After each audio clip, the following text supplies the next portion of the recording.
Baba Saheb, Baba Saheb,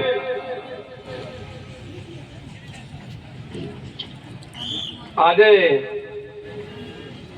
6 December Baba Saheb પરિનિર્વાણ દિવસ નિમિત્તે બાબા સાહેબના ચરણોમાં કોટી કોટી વંદન.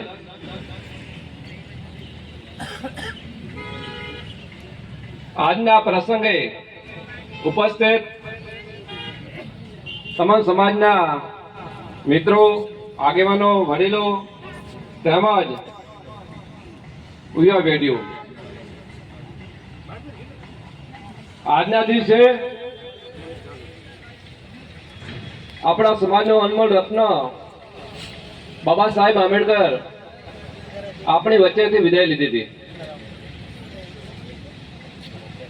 બાબા સાહેબે આપણને જે આપ્યું છે એમાંથી એક ટકો પણ જો એમનો આપણે ઉપકાર માણીએ તો પણ આપણે ઉપકાર માણી શકતા નહીં. કેમ કે બાબા સાહેબ હતા, બાબા સાહેબ થયા તો જ આપણે કાંઈક અત્યારે છીએ. બાબા સાહેબે ખાસ આજે આ બધા ભેગા થયા તો ઘણા મિત્રો જાણતા હશે, પણ ખાસ બાબા સાહેબનું જીવન ચરિત્ર વાંચજો એટલે ખબર પડશે કે બાબા સાહેબે આપણા માટે શું કર્યું હતું. બાબા સાહેબે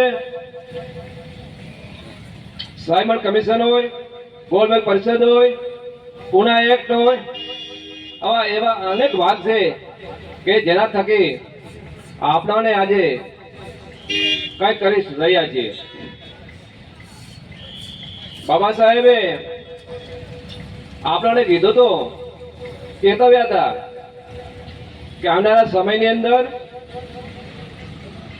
ઘણો એવો સમય આવશે. આજે હું તમને ચેતના જગાવું છું કે આવનારા સમયની અંદર કોઈક રથ રૂપે તમને રથ મૂક્યું હતું, પણ રથ ક્યારે પાછો ના ધકાવતા, એટલે તમામ સમસ્યાનું સમાધાન હોય તો શિક્ષણ અને રાજકારણ છે. બાબા સાહેબે કીધું તો કામમાં મુશ્કેલીઓ અને દૂર કરવી હોય તો શિક્ષણ અને રાજકારણ ખૂબ જરૂરી છે. બાબા સાહેબના સિદ્ધાંતથી આપણે ચાલીએ છીએ.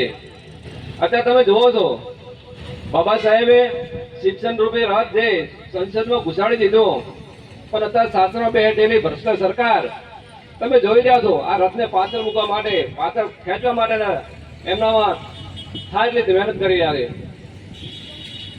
આરએસએસ અને ભ્રષ્ટ સરકાર ભાજપ જે એમની સોચ છે કે દેશની અંદર લાંબા ટાઈમથી શાસન કરવું હોય તો દેશની જનતાને આર્થિક રીતે એટલી બધી તોડી નાખો, વ્યસનમાં એટલી બધી તોડી નાખો જેથી કરીને તમે અવાજ ના ઉઠાવી શકો અને જન મનમાની કરી શાસન ચલાવી છે.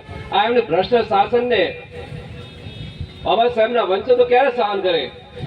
તમે જોયું હશે થોડા સમય પહેલા થરાદની અંદર શિવનગરથી આજે ગોરખ ધંધા થઈ ગયા હતા અને આપણી બેન દીકરીઓ જગદીશભાઈને એક રજૂઆત કરે અને રજૂઆત કર્યા પછી જગદીશભાઈ કલેક્ટર કચેરી જાય અને ત્યાં ગુજરાતની અંદર જે દારૂ, ડ્રગ્સ અને ગોરખ ધંધા થઈને એનો અવાજ ઉઠાવે અને ભ્રષ્ટ સરકારમાં બેઠેલા હર્ષ સંઘવીને પેટમાં દુખે અને એમ કે જગદીશભાઈ તમે પટ્ટા ઉતારવાની વાત કરો.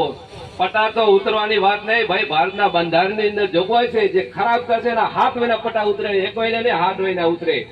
તો કે ખોટું કરે ને ભોગવવું પડે. અને ભારતની અંદર ભારતના બંધારણની અંદર જોગવાઈ છે કે તમે ગેરકાનૂની જે કામ કરતા હશો અને ગેરકાનૂની કામની અંદર જે પ્રોત્સાહન લોકો આલે છે એમના માટે પટ્ટા તો ઉતરે ને ઉતરે. અત્યારે તમે જોયું છે દેશની અંદર, ગુજરાતની અંદર, દેશની અંદર ભારતનું બંધારણ ચાલે. ભારતના બંધારણ મૂળ 4 પાયા: શાસન, પ્રશાસન, ન્યાયપાલિકા અને મીડિયા. એમાં ચોથો જમ્પ એટલે મીડિયા. તમે મીડિયાની અંદર જોશો તો મીડિયાની અંદર પણ ચાપલુસી વગર કાંઈ બીજું જોવા મળતું નથી. જ્યાં જ્યાં અવાજ ઉઠાવે એટલે એને કઈ રીતે ટાર્ગેટ બનાવીને મુદ્દાને મરડી મસવડીને એ મુદ્દાને વારંવાર સતત તમને લોકો વચ્ચે મૂકતા હોય છે. પણ જયારે કોમેન્ટ જોવો એટલે ખબર પડે કે કોમેન્ટ ની અંદર શું મીડિયાને ગાળું બધી દેવામાં આવતી હોય છે. એટલે ખૂબ બધું વિચારવાની જરૂર છે. આપણે જિગ્નેશભાઈ એક આપણા માટે એક યોદ્ધા અને એક આપણા માટે આપણી સમાજનું ગર્વ કહી શકાય. અને જેને એમના અમે આગળ કરતા હોય તો અમે સરકારને કહીએ છીએ કે જિગ્નેશભાઈ અમે તમે આગળ કરો એની પહેલા ગુજરાતના 50 લાખ દલિતો અમે આગળ કરો છો ને ગુજરાતના 50 લાખ દલિતો જિગ્નેશભાઈ અમે આગળ કરો ક્યારે સહન નહીં કરી લઈએ. બાબા સાહેબે હંમેશા માટે કીધું છે કે સમાજની અંદર એક ચેતના જગાડવી હોય તો જ્ઞાનને સ્વીકારવું પડે. તમારા સમાજ માટે કોઈ પણ વ્યક્તિ લડતો હોય તો તમે એમને સપોર્ટ આપો. સપોર્ટ ના આપી શકો તો સાનામાના બેસી શકો પણ એનો વિરોધ ના કરી શકીએ. એટલે આપણા માટે ભવિષ્ય માટે આવનારી પેઢી માટે અત્યારે કોઈ જો દેખાતો હોય તો ગુજરાતની ઘણા ત્યાંથી આપણા સમાજના ઘણા યુવાનો છે. એમાં જિગ્નેશભાઈ એક આપણો અવાજ છે.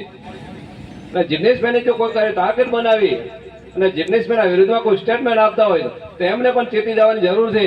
કેમ કે આ થરાદની ધરતી ઉપર તમને ચેલેન્જ આપીએ છીએ કે જિગ્નેશભાઈ અમે તમે ખોટી રીતે ટાર્ગેટ બનાવી અને નીચે પાડવાના જો પ્રયત્ન કરતા હશો તો અમે થરાદની ધરતી ઉપરથી તમે બધા જિગ્નેશભાઈ ભેગા થો ને તો હાથ કરો.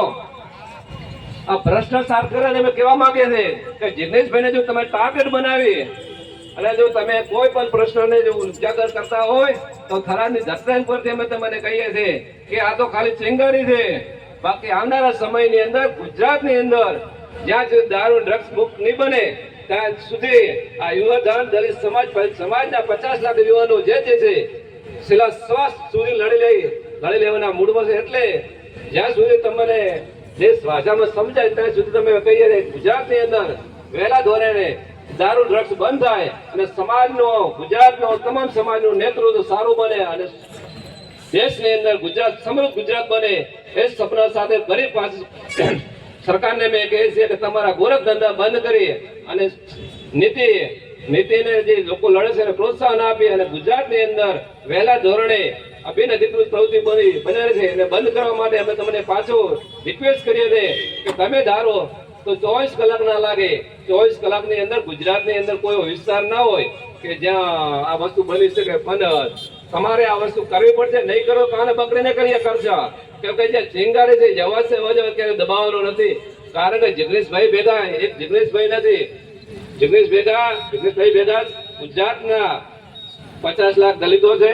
જિગ્નેશભાઈ ભેગા તમામ સમાજના યુવાનો છે. એટલે જિગ્નેશભાઈ ભેગા ગુજરાતની ઘણા મહિલાઓ તમે જોઈ છે અત્યારે સંઘવી સ્ટેટમેન્ટ આપતા હોય કે ગુજરાતની અંદર અમે આટલા સમયમાં આટલું ડ્રગ્સ પકડ્યું, આટલું આમ કર્યું. સાહેબ ગુજરાત સરકારને કહેવામાં આટલા દિવસ ક્યાં સુઈ ગયા હતા તમે? તમને હવે જ પકડવા મળ્યો છે.